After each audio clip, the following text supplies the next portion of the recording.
क्या आपके अंदर ऐसे घाव हैं जिन्हें आप किसी को दिखा नहीं पाते, लेकिन वे हर दिन आपको अंदर से कमजोर करते रहते हैं? क्या आपने बाहर से सब ठीक दिखाना सीख लिया है, लेकिन अंदर अब भी बेचैनी, डर, ट्रॉमा और ब्रोकननेस महसूस होती है? कई बार दर्द चला नहीं जाता, बस दब जाता है और धीरे धीरे हमारी सोच, रिश्तों और पहचान को प्रभावित करता है। सच यह है कि अनदेखा किया हुआ दर्द खुद ठीक नहीं होता, लेकिन जब आप इसे पहचानते हैं तभी हीलिंग की शुरुआत होती है। जय मसीह की प्यारे विश्वासियों, स्वागत है आपका अपना faith book Hindi summary channel पर, जहां हम लेकर आते हैं क्रिश्चियन किताबों की आत्मिक हिंदी समरी।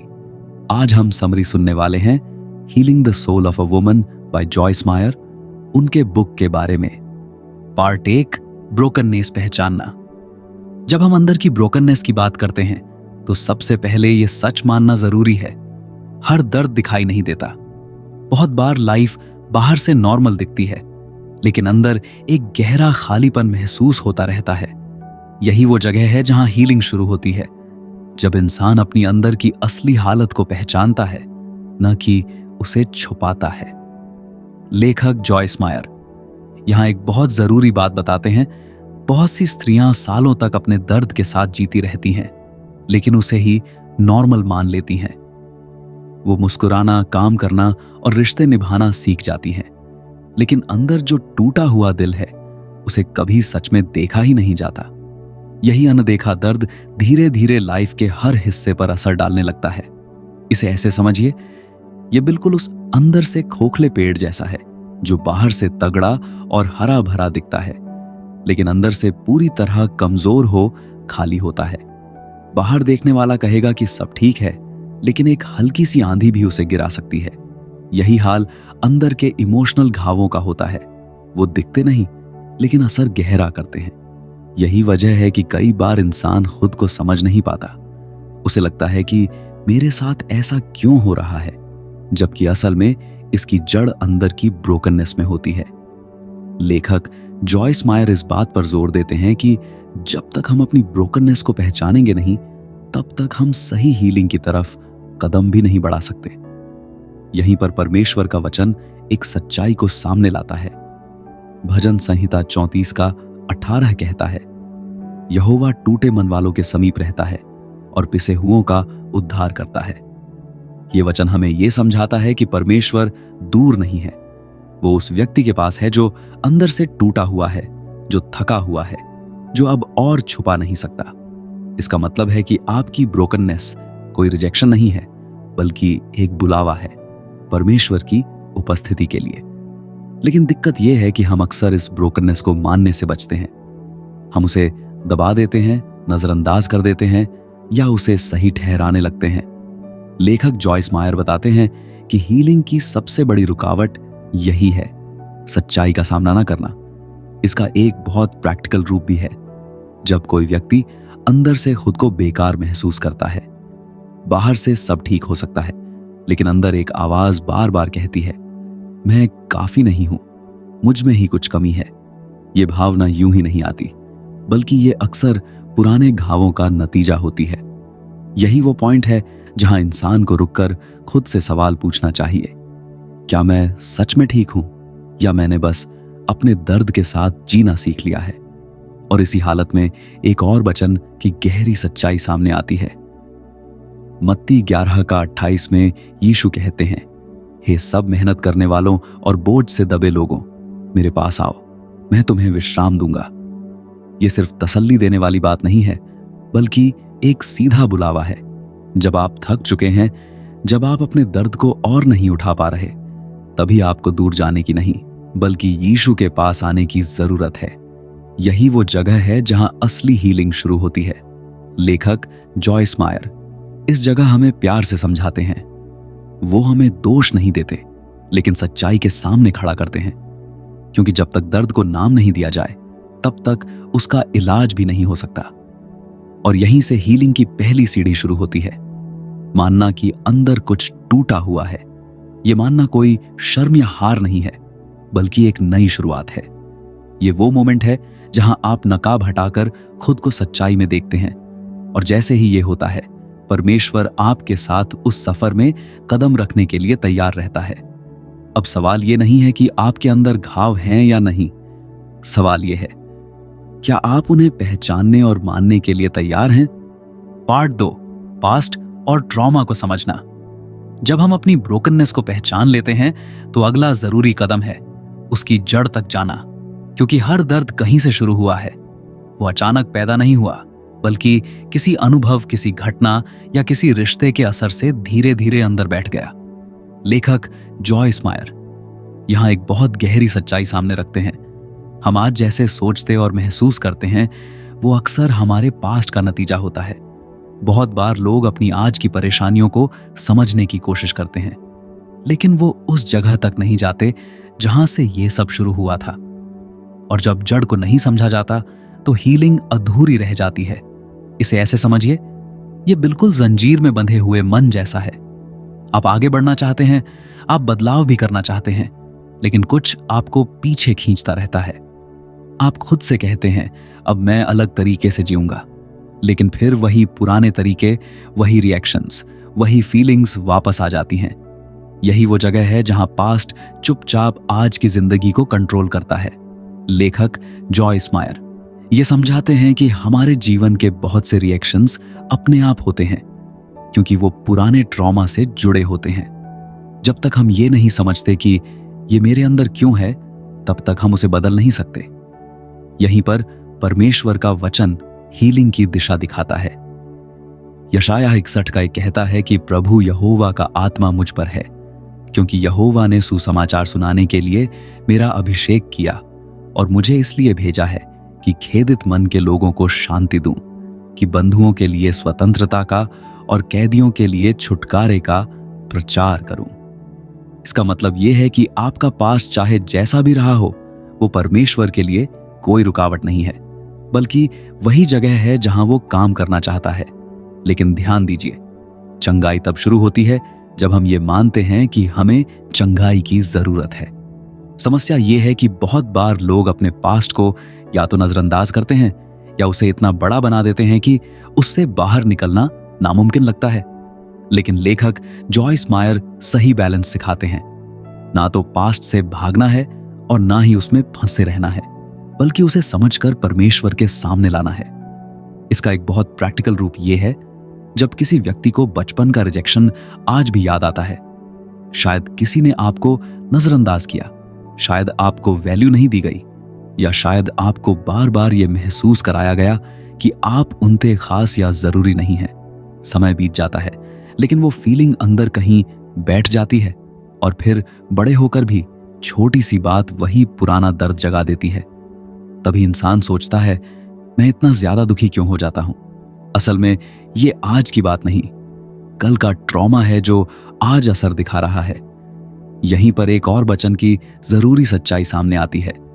भजन संहिता 147 का 3 कहता है, वो खेदित मन वालों को चंगा करता है और उनके शोक पर मरहम पट्टी लगाता है। ये वचन हमें ये भरोसा देता है कि परमेश्वर सिर्फ ऊपर ऊपर से हीलिंग नहीं करता, बल्कि वो उस गहराई तक जाता है जहां दर्द शुरू हुआ था। वो सिर्फ लक्षणों को नहीं, बल्कि उस जड़ को छूता है। लेखक जॉयस मायर यहां हमें एक जिम्मेदारी भी दिखाते हैं। हीलिंग अपने आप नहीं होती। ये सिर्फ वक्त के साथ सब ठीक हो जाएगा वाला प्रोसेस नहीं है। आपको खुद अपनी मर्जी से अपने पास्ट को पहचानना होगा, उसे नाम देना होगा और फिर उस ट्रॉमा को परमेश्वर के सामने लाना होगा। यह आसान नहीं होता, क्योंकि पास्ट को देखना कभी कभी बहुत हर्ट और बेचैन कर देता है। लेकिन यही हर्ट और बेचैनी हीलिंग का दरवाजा खोलती है। अब एक जरूरी सवाल आपके सामने आता है, क्या आप अपने पास्ट को ईमानदारी से देखने के लिए तैयार हैं? क्योंकि जब तक आप ये नहीं समझेंगे कि आपके अंदर ये दर्द कहां से आया है, तब तक आप उससे सच में आजाद नहीं हो सकते। और यही इस सफर का अगला कदम है, पास्ट को समझना, ताकि आप उससे बाहर निकल सकें। पार्ट 3, झूठ वर्सेस सच्चाई। जब हम अपने पास्ट को समझ लेते हैं तो अगला स्टेप और भी गहरा होता है। यह पहचानना कि उन अनुभवों ने हमारे अंदर क्या बना दिया है, क्योंकि हर घाव सिर्फ दर्द नहीं देता, वो हमारे अंदर कुछ बिलीफ्स भी बना देता है, और यही बिलीफ्स आगे चलकर हमारी सोच, हमारे फैसलों और हमारी पहचान को शेप देने लगते हैं। लेखक जॉयस मायर यहां एक बहुत जरूरी सच्चाई बताते हैं। हर इमोशनल ट्रॉमा के साथ एक झूठ जुड़ा होता है। मतलब जो आपके साथ हुआ वो एक घटना थी, लेकिन आपने उसके बारे में जो मान लिया वो आपका बिलीफ बन गया, और धीरे धीरे वही बिलीफ आपकी असलियत बन जाता है। इसे ऐसे समझिए, ये बिल्कुल नकली पहचान के साथ जीने जैसा है। आप असल में कौन हैं ये एक बात है, लेकिन आप खुद को क्या समझने लगे हैं ये अलग बात है। और अगर वो पहचान झूठ पर बनी है तो आप उसी के हिसाब से जीने लगते हैं। बहुत बार इंसान को यह भी नहीं पता होता कि वो झूठ में जी रहा है। उसे लगता है कि मैं जैसा सोच रहा हूं वही सच है। लेकिन लेखक जॉयस मायर बताते हैं कि कई बार हमारा महसूस करना सच नहीं होता, बल्कि पुराने घावों, ट्रॉमा का असर होता है। यहीं पर परमेश्वर का वचन एक सीधी सच्चाई सामने लाता है। यूहन्ना 8:32 कहता है, तुम सत्य को जानोगे और सत्य तुम्हें स्वतंत्र करेगा। यहां ध्यान देने वाली बात यह है कि आजादी किसी फीलिंग से नहीं आती, आजादी सच से आती है। जब तक झूठ चलता रहेगा तब तक बंधन भी रहेगा, लेकिन जैसे ही सच अंदर जगह लेता है वहीं से आजादी शुरू होती है। समस्या यह है कि हम अक्सर अपने विचारों को चैलेंज नहीं करते। जो भी दिमाग में आता है हम उसे सच मान लेते हैं, और अगर वो बार बार रिपीट होता है तो वो और भी पक्का हो जाता है। इसका एक बहुत प्रैक्टिकल रूप ये है, जब कोई व्यक्ति ये मान लेता है कि कोई मुझसे प्यार नहीं करता। शायद ये फीलिंग किसी पुराने रिजेक्शन से आई हो, लेकिन धीरे धीरे ये एक बिलीफ बन जाती है। फिर चाहे लोग उसके साथ अच्छा भी करें, फिर भी अंदर से वही आवाज आती है, नहीं, कोई सच में परवाह नहीं करता। और यही बिलीफ उसके रिश्तों पर भी असर डालने लगता है। वो दूरी बना लेता है, भरोसा नहीं करता, या जरूरत से ज्यादा रिएक्ट करता है। यहीं पर एक और वचन की सच्चाई सामने आती है। यूहन्ना 8:36 कहता है, इसलिए यदि पुत्र तुम्हें स्वतंत्र करेगा तो तुम सचमुच स्वतंत्र हो जाओगे। इसका मतलब है कि ये आजादी सिर्फ इंसानी कोशिश से नहीं आती। ये तब आती है जब हम अपने झूठ को छोड़कर यीशु की सच्चाई को अपनाते हैं। वही हमारी पहचान को सही करता है। लेखक जॉयस मायर यहां हमें एक साफ दिशा देते हैं। हर झूठ को पहचानो और उसे परमेश्वर की सच्चाई से बदलो। ये एक प्रोसेस है, ये एक दिन में नहीं होता, लेकिन ये मुमकिन है। अब एक जरूरी सवाल उठता है, क्या आप अपनी हर सोच को सच मान रहे हैं या उसे परख भी रहे हैं? क्योंकि हीलिंग सिर्फ पास्ट को समझने से नहीं आती। हीलिंग तब आती है जब आप झूठ से बाहर निकलकर सच्चाई में चलना शुरू करते हैं। पार्ट 4, माइंड रिन्यूअल, मन का नया होना। जब झूठ और सच्चाई का फर्क समझ में आने लगता है तो अगला जरूरी कदम है अपने मन को बदलना। क्योंकि सिर्फ ये जान लेना कि क्या गलत है काफी नहीं है। जब तक सोच नहीं बदलती, जीवन भी नहीं बदलता। यही वो जगह है जहां हीलिंग गहराई में उतरती है। लेखक जॉयस मायर यहां एक साफ बात बताते हैं, आपकी जिंदगी आपकी सोच की दिशा में चलती है। अगर अंदर की सोच वही पुरानी, नेगेटिव और झूठ पर टिकी रहेगी तो बाहर का बर्ताव भी वैसा ही रहेगा। इसलिए हीलिंग का असली काम मन के अंदर होता है, जहां पुराने पैटर्न्स को बदलना पड़ता है। इसे ऐसे समझिए, यह बिल्कुल अपग्रेड होते हुए माइंड जैसा है।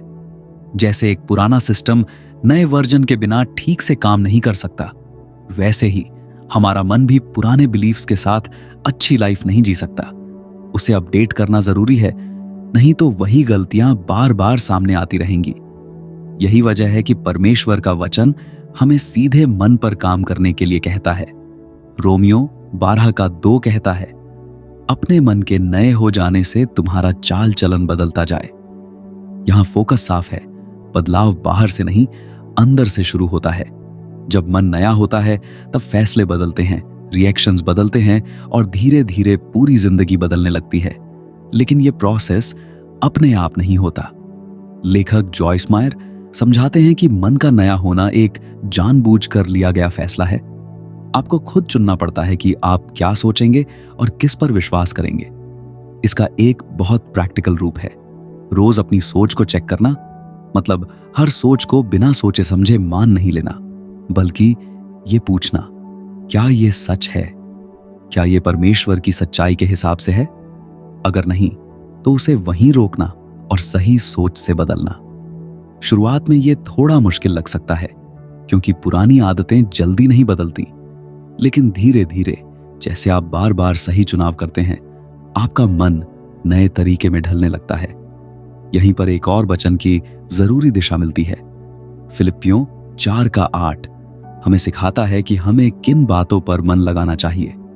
जो बातें सत्य हैं, और जो बातें आदरणीय हैं, और जो बातें उचित हैं, और जो बातें पवित्र हैं, और जो बातें सुहावनी हैं, और जो बातें मन भावनी हैं, निदान जो सद्गुण और प्रशंसा की बातें हैं, उन्हीं पर ध्यान लगाया करो। मतलब सिर्फ गलत सोच को हटाना ही नहीं, बल्कि सही सोच को जानबूझकर भरना भी जरूरी है, क्योंकि खाली जगह ज्यादा देर खाली नहीं रहती। या तो सच्चाई आएगी या फिर पुराना तरीका वापस आ जाएगा। लेखक जॉयस मायर यहां एक सही तालमेल बताते हैं। सिर्फ पॉजिटिव सोचने की कोशिश नहीं, बल्कि सच्चाई के हिसाब से सोचने की आदत बनानी है, और यही फर्क असली बदलाव लाता है। अब यहां एक जरूरी सोचने वाली बात आती है, क्या आप अपनी सोच को कंट्रोल कर रहे हैं, या आपकी सोच आपको कंट्रोल कर रही है? क्योंकि हीलिंग तभी आगे बढ़ती है जब मन धीरे धीरे सच्चाई के हिसाब से ढलने लगता है। और यही इस प्रोसेस का अगला कदम है, अपने मन को जानबूझकर नया बनाना, ताकि आपकी जिंदगी भी उसी दिशा में बदल सके। अगर हमारी बुक समरी आपको अच्छी लगती है तो वीडियो को लाइक और चैनल को सब्सक्राइब जरूर करें। स्क्रीन पर दिए गए बार कोड को स्कैन करके आप हमें यूपीआई के जरिए सपोर्ट कर सकते हैं, और आप हमारे चैनल की मेंबरशिप भी ज्वाइन कर सकते हैं, जहां आपको मिलेंगी बुक्स की प्रीमियम कंटेंट। पहला सिल्वर प्लान, इसमें आपको किताबों की all chapter wise detail summary मिलेगी। दूसरा गोल्ड प्लान, इसमें आपको पूरी किताब का बेहतरीन फुल ऑडियो बुक का एक्सेस मिलेगा। ज्वाइन बटन पर क्लिक करें, अपनी सीखने की यात्रा को बेहतर बनाएं। चलिए अब समरी के अगले हिस्से की तरफ बढ़ते हैं। पार्ट 5, जिम्मेदारी और समर्पण। जब मन नया होने लगता है तो अगला कदम और भी प्रैक्टिकल हो जाता है। अब सवाल सिर्फ समझ का नहीं, बल्कि फैसले का है, क्योंकि हीलिंग का एक हिस्सा ऐसा आता है जहां आपको चुनना पड़ता है, क्या मैं सब कुछ खुद ही संभालता रहूंगा, या सच में परमेश्वर पर भरोसा करना सीखूंगा। लेखक जॉयस मायर यहां एक बहुत सीधी लेकिन चुनौतीपूर्ण बात रखते हैं। हीलिंग में आपकी जिम्मेदारी भी है। मतलब आप अपने पास्ट के लिए जिम्मेदार नहीं हो सकते, लेकिन आप अपनी हीलिंग के लिए जिम्मेदार हैं। और इसी जगह पर समर्पण की बात आती है। बहुत बार हम चाहते हैं कि सब कुछ बदल जाए, लेकिन हम कंट्रोल छोड़ना नहीं चाहते। हम चाहते हैं कि दर्द चला जाए, लेकिन हम उसे पकड़े भी रखते हैं। यही अंदर की खींचतान हमें आगे बढ़ने से रोकती है। इसे ऐसे समझिए, यह बिल्कुल पुरानी चाबी से नया ताला खोलने की कोशिश जैसा है। आप बार बार कोशिश कर रहे हैं, मेहनत भी कर रहे हैं, लेकिन वो ताला खुल ही नहीं रहा। क्यों? क्योंकि जो तरीका आप इस्तेमाल कर रहे हैं वो अब काम करने वाला नहीं है। यही बात इमोशनल हीलिंग में भी होती है। पुराने तरीके, जैसे खुद को बचाना, खुद ही सब कंट्रोल करना, या सब कुछ अंदर दबाना, ये सब उस लेवल पर काम नहीं करते जहां परमेश्वर आपको ले जाना चाहता है। यहीं पर परमेश्वर का वचन हमें एक साफ दिशा देता है। पहला पतरस 5:7 कहता है, अपनी सारी चिंता उसी पर डाल दो, क्योंकि उसे तुम्हारा ध्यान है। यहां ध्यान दीजिए, ये एक सलाह नहीं है, ये एक निर्देश है। डाल दो मतलब छोड़ दो, पकड़ कर मत रखो। लेकिन असली चैलेंज यही है, छोड़ना आसान नहीं लगता। इसका एक रियल प्रैक्टिकल रूप है। जब कोई व्यक्ति किसी से मदद नहीं लेना चाहता और सब कुछ अकेले हैंडल करता है, उसे लगता है कि मुझे खुद ही करना है, अगर मैंने नहीं संभाला तो कोई नहीं संभालेगा। धीरे धीरे ये आदत बन जाती है, और फिर चाहे अंदर कितना भी स्ट्रेस हो, वो बाहर से मदद स्वीकार नहीं करता। लेकिन यही बर्ताव उसे और ज्यादा थका देता है। लेखक जॉयस मायर यहां समझाते हैं कि यह मजबूती या मैच्योरिटी नहीं है, ये एक छिपा हुआ संघर्ष है। क्योंकि परमेश्वर ने हमें अकेले चलने के लिए नहीं बनाया। यहीं पर वचन की एक और सच्चाई सामने आती है। नीति वचन 3:5-6 कहता है, तू अपनी समझ का सहारा न लेना, वरन संपूर्ण मन से यहोवा पर भरोसा रखना, उसी को स्मरण करके सब काम करना, तब वो तेरे लिए सीधा मार्ग निकालेगा। ये वचन हमें यह सिखाता है कि समर्पण का मतलब है अपनी छोटी सी समझ को छोड़कर परमेश्वर पर भरोसा करना, मतलब हर चीज को खुद सुलझाने की कोशिश बंद करना और ये मान लेना कि परमेश्वर बेहतर जानता है। लेखक जॉयस मायर यहां सही तालमेल दिखाते हैं। जिम्मेदारी लेना है लेकिन कंट्रोल नहीं रखना है, एक्शन लेना है लेकिन नतीजा परमेश्वर को देना है। अब यहां एक गहरा सवाल खड़ा होता है, क्या आप सच में छोड़ने के लिए तैयार हैं या अभी भी सब कुछ अपने ही हाथ में रखना चाहते हैं? क्योंकि हीलिंग उस पल से आगे बढ़ती है जब आप आखिरकार ये तय करते हैं, अब मैं अकेले नहीं पर परमेश्वर के साथ चलूंगा। पार्ट 6, फॉरगिवनेस, क्षमा करना। जब हम जिम्मेदारी और समर्पण की जगह पर पहुंचते हैं तो अगला कदम और भी गहरा और कभी-कभी सबसे कठिन होता है, क्षमा करना। क्योंकि हीलिंग तब तक पूरी नहीं होती जब तक दिल में जमा कड़वाहट बाहर नहीं निकलती। लेखक जॉयस मायर यहां एक सीधी सच्चाई रखते हैं, फॉरगिवनेस एक ऑप्शन नहीं है, यह हीलिंग का जरूरी हिस्सा है। बहुत बार लोग सोचते हैं कि मैं आगे बढ़ जाऊंगा, बस भूल जाऊंगा, लेकिन सच्चाई यह है कि बिना माफ किए दिल अंदर ही अंदर उसी जगह अटका रहता है। दर्द दब सकता है लेकिन खत्म नहीं होता। इसे ऐसे समझिए, यह बिल्कुल पुराने घाव को बार बार कुरेदने जैसा है। घाव भर सकता था लेकिन हर बार उसे छूने से वो फिर से ताजा हो जाता है। यही होता है जब हम किसी की बात, किसी की गलती या किसी पुराने दर्द को बार बार याद करते रहते हैं। यही वजह है कि फॉरगिवनेस सिर्फ दूसरे व्यक्ति के लिए नहीं बल्कि आपके अपने दिल के लिए जरूरी है। यहीं पर परमेश्वर का वचन हमें साफ दिशा देता है।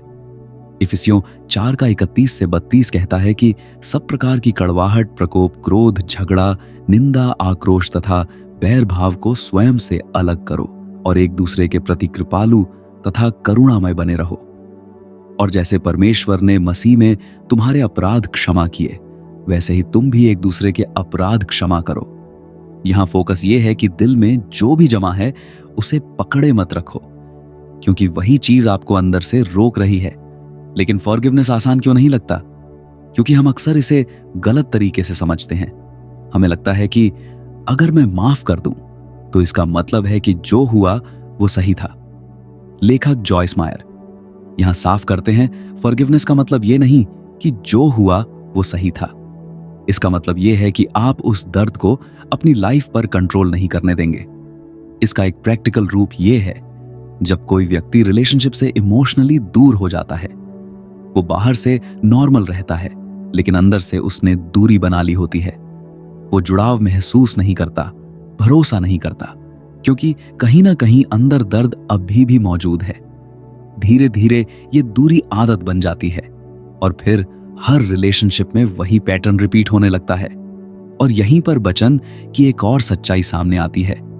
मत्ती 6:14-15 हमें सिखाता है कि यदि तुम मनुष्य के अपराध क्षमा करोगे तो तुम्हारा स्वर्गीय पिता भी तुम्हें क्षमा करेगा, और यदि तुम मनुष्य के अपराध क्षमा न करोगे तो तुम्हारा पिता भी तुम्हारे अपराध क्षमा न करेगा। इसका मतलब है कि फॉरगिवनेस सिर्फ रिश्तों को नहीं बल्कि हमारे और परमेश्वर के कनेक्शन को भी असर डालता है। लेखक जॉयस मायर यहां हमें एक मजबूत लेकिन आजाद करने वाला सच बताते हैं। आप तब तक सच में आजाद नहीं हो सकते जब तक आप माफ नहीं करते। यह फैसला इमोशनल नहीं करता, यह एक चुनाव होता है। कई बार फीलिंग्स बाद में आती हैं लेकिन फैसला पहले लेना पड़ता है। अब यहां एक इंपॉर्टेंट सवाल उठता है, क्या आप अब भी उस दर्द को पकड़े हुए हैं या आप उसे छोड़ने के लिए तैयार हैं? क्योंकि हीलिंग का यह हिस्सा वही जगह है जहां बहुत लोग रुक जाते हैं, लेकिन अगर आप यहां आगे बढ़ते हैं तो सच्ची आजादी यहीं से शुरू होती है। पार्ट 7, नई जिंदगी और नई पहचान। जब फॉरगिवनेस का प्रोसेस शुरू हो जाता है, जब मन नया होने लगता है और जब आप सच में छोड़ना सीख जाते हैं, तब हीलिंग आपको एक नए लेवल पर ले आती है। यह सिर्फ दर्द से बाहर निकलना नहीं है, बल्कि एक नई पहचान में चलना है। लेखक जॉयस मायर यहां एक बहुत गहरी सच्चाई सामने रखते हैं। हीलिंग का आखिरी मकसद सिर्फ ठीक होना नहीं, बल्कि नया बनना है। मतलब आप वही पुराने इंसान नहीं रहते जो पास्ट ट्रॉमा, दर्द और डर में बंधा हुआ था। परमेश्वर आपको एक नई पहचान में खड़ा करता है, जहां आप पास्ट से नहीं पहचाने जाते, बल्कि उसकी सच्चाई से पहचाने जाते हैं। इसे ऐसे समझिए, यह बिल्कुल कैटरपिलर का तितली बनना जैसा है। वो वही जीव है, लेकिन उसका रूप, उसकी ताकत, उसका जीने का तरीका पूरी तरह बदल जाता है। पहले वो जमीन तक सिमटा हुआ था, लेकिन अब वो उड़ सकता है। यही बदलाव हीलिंग का असली मकसद है। सिर्फ गुजारा करना नहीं, बल्कि एक नए लेवल पर जीना। यहीं पर परमेश्वर का वचन इस सच्चाई को पक्का करता है। दूसरा कुरिन्थियों 5:17 कहता है, यदि कोई मसीह में है तो वो नई सृष्टि है, पुरानी बातें बीत गईं। ये सिर्फ एक बात नहीं है, ये आपकी पहचान है। आप अपना पास्ट नहीं है, आप अपनी गलतियां नहीं हैं, आप वो हैं जो परमेश्वर कहता है कि आप हैं। लेकिन यहां एक जरूरी बात है, इस नई पहचान में चलना एक रोज का चुनाव है। लेखक जॉयस मायर बताते हैं कि बहुत लोग हीलिंग पा तो लेते हैं, लेकिन नई पहचान में जीना शुरू नहीं करते। वो बार बार पुरानी सोच में लौट जाते हैं। इसलिए यह जरूरी है कि आप खुद ये चुने कि आप कौन हैं और कैसे जिएंगे। इसका एक प्रैक्टिकल तरीका है। जब कोई व्यक्ति लाइफ को मकसद और सही दिशा के साथ जीना शुरू करता है, पहले वो कंफ्यूज था, खुद को लेकर पक्का नहीं था, लेकिन अब वो साफ सोच के साथ फैसले लेता है। वो सिर्फ रिएक्ट नहीं करता, बल्कि मकसद के साथ जीता है। अब उसकी पहचान दर्द से नहीं, बल्कि सच से तय होती है। यहीं पर वचन की एक और सच्चाई सामने आती है। यशायाह 43:18-19 हमें याद दिलाता है, अब बीती हुई घटनाओं का स्मरण मत करो, न प्राचीन काल की बातों पर मन लगाओ। देखो, मैं एक नई बात करता हूं, वह अभी प्रकट होगी, क्या तुम उससे अनजान रहोगे? मतलब अगर परमेश्वर आगे बढ़ रहा है तो आपको भी आगे बढ़ना होगा। आप हमेशा पीछे देखकर नहीं जी सकते। लेखक जॉयस मायर यहां हमें प्यार से हिम्मत देते हैं। पास्ट को सिर्फ एक सबक की तरह देखो, घर बनाकर वहां मत रहो। मतलब आपने जो सीखा है वो कीमती है, लेकिन वहीं रुक जाना जरूरी नहीं है। अब इस सफर का सबसे गहरा सवाल आपके सामने आता है, क्या आप सच में नई पहचान को अपनाने के लिए तैयार हैं, या अभी भी पुरानी सोच से जुड़े रहना चाहते हैं? क्योंकि हीलिंग का पूरा प्रोसेस आपको यहां लाता है, एक ऐसी जिंदगी में जहां आप आजाद हैं, स्थिर हैं और मकसद के साथ चल रहे हैं। और अब ये आपके हाथ में है, आप किस पहचान में जीना चुनते हैं। अब पूरे समरी का निष्कर्ष, जब इस पूरी यात्रा को शुरुआत से अंत तक देखा जाए तो यह साफ दिखाई देता है कि यह सिर्फ दर्द से निकलने की कहानी नहीं है, यह पूरी पहचान बदलने का प्रोसेस है। जहां पहले अंदर ब्रोकननेस, डर, कंफ्यूजन और खुद को लेकर शक था, वहीं अब एक नई स्थिरता, शांति और सफाई आ गई है। जो इंसान पहले अपने पास्ट के बोझ के साथ जी रहा था, अब वही इंसान उस बोझ से आजाद होकर मकसद और सही दिशा के साथ आगे बढ़ रहा है। अब दर्द उसकी पहचान नहीं है, सच्चाई उसकी पहचान है। अब रिएक्शंस उसे कंट्रोल नहीं करते, वो अपने फैसलों को समझदारी से चुनता है। और सबसे जरूरी, अब वो अकेला नहीं चल रहा, बल्कि परमेश्वर के साथ चल रहा है। लेकिन अब ये कहानी सिर्फ यहीं खत्म नहीं होती, अब ये सीधे आप तक आती है, क्योंकि ये टीचिंग सिर्फ किसी और के बदलाव के बारे में नहीं है, ये आपकी अपनी लाइफ के बारे में है। सवाल ये नहीं है कि क्या ये काम करता है, सवाल ये है कि क्या आप इसे अपनी लाइफ में लागू करेंगे। अगर इसे बहुत सिंपल और प्रैक्टिकल तरीके से समझें तो इस पूरे सफर के 4 साफ कदम हैं। पहला, अपने दर्द को पहचानिए और उसे मानिए, उसे छुपाइए मत, उसे नजरअंदाज मत कीजिए। हीलिंग वहीं से शुरू होती है जहां सच्चाई को स्वीकार किया जाता है। दूसरा, अपने पास्ट को समझिए, लेकिन उसमें फंसे मत रहिए। यह जानना जरूरी है कि आपके अंदर जो चल रहा है वो कहां से आया है, ताकि आप उससे बाहर निकल सकें। तीसरा, हर झूठ को पकड़िए और उसे परमेश्वर की सच्चाई से बदल दीजिए। आपकी सोच आपकी जिंदगी को शेप देती है, इसलिए सच को जानना और उसी के हिसाब से सोचना सीखना जरूरी है। चौथा, माफ करना और छोड़ना सीखिए। जब तक आप पकड़ कर रखेंगे, आप आगे नहीं बढ़ पाएंगे। फॉरगिवनेस ही वो दरवाजा है जो आपको अंदर से आजाद करता है। अब बात सिर्फ जानकारी की नहीं है, बात फैसले की है। क्या आप आज भी वही पुराना दर्द लेकर जीते रहेंगे, या आज से एक नया कदम उठाकर हीलिंग में चलना शुरू करेंगे? क्योंकि सच यही है, जिस दिन आप सच को अपनाने का फैसला करते हैं, उसी दिन से आपकी पूरी कहानी बदलनी शुरू हो जाती है। आज की book healing the soul of a woman by Joyce Meyer की समरी यहीं समाप्त होती है। अगर इस वीडियो से आपको आशीष मिला है तो एक लाइक, कमेंट और वीडियो को शेयर करें। चैनल को सब्सक्राइब करें ताकि हर हफ्ते नई आत्मिक किताब की समरी सबसे पहले आपके पास पहुंचे। आप हमें यूपीआई के जरिए सपोर्ट कर सकते हैं और हमारे चैनल का मेंबरशिप भी ज्वाइन कर सकते हैं। धन्यवाद प्यारे विश्वासियों। प्रभु यीशु मसीह आपको आशीष दें। मिलते हैं अगले वीडियो में एक नई किताब के साथ, यहीं आपका अपना faith book Hindi summary channel पर। जय मसीह की।